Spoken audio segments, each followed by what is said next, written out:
So when they came to us and said, listen, we really want to go to Reprise. We think that it's the best thing for us to do.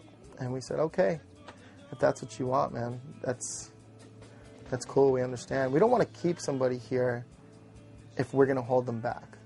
It just makes no sense. And that comes back again to the sense of community, and what's good for them is good for everyone else.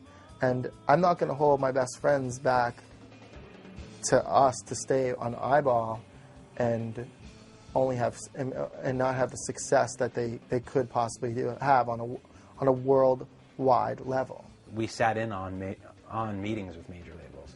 There was one in particular down in South Jersey where it was the president of Warner Music, an A&R, me, the band, and we went to an IHOP, and I found the guy to be so condescending towards me and towards the indie community.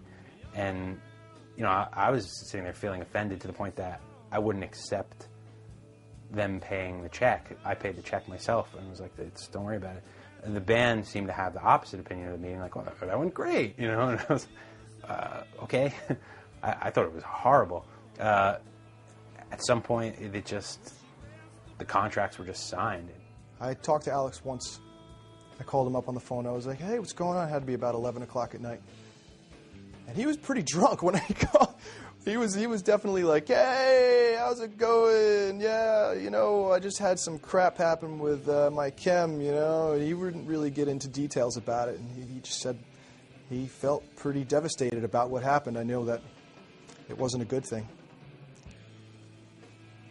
It was hard, you know. It's sad. Like if somebody says, you know, we don't want to work with you anymore because we feel like you can't do the job that we want. But it wasn't said mean. It wasn't said meanly. It wasn't malicious. It wasn't messy. It was like, okay, dude. Well, if that's the way it's going to be, then awesome. Best of luck, and I can't wait for the ride because it's going to be fun. And it has been. It's been fantastic to see these kids, you know, come back from playing Brett's Basement to they played the Meadowlands Arena. You know, it's just insane to think about that. To go from, you know, 15 people to 15,000 people in a matter of a couple of years. They would never have been able to do that with Eyeball. Retroactively, after they signed, they went back and included us in that deal, which was really noble of them.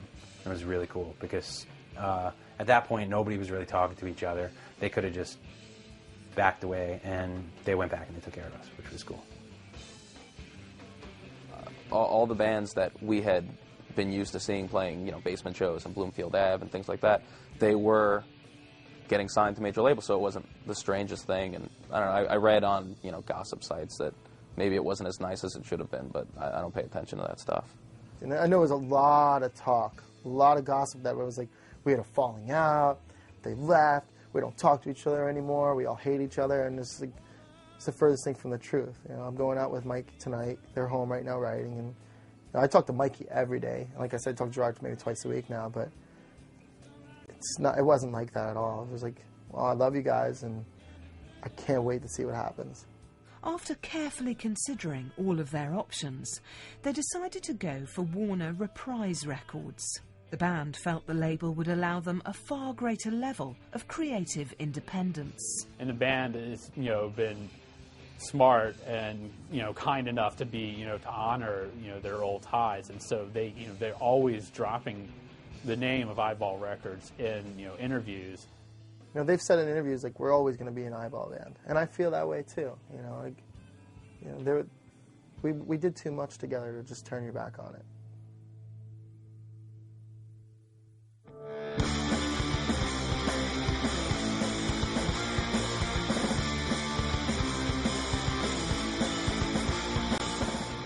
The group took to the road and toured constantly for a 2-year period, during which they generated a fanatical following across North America and Europe.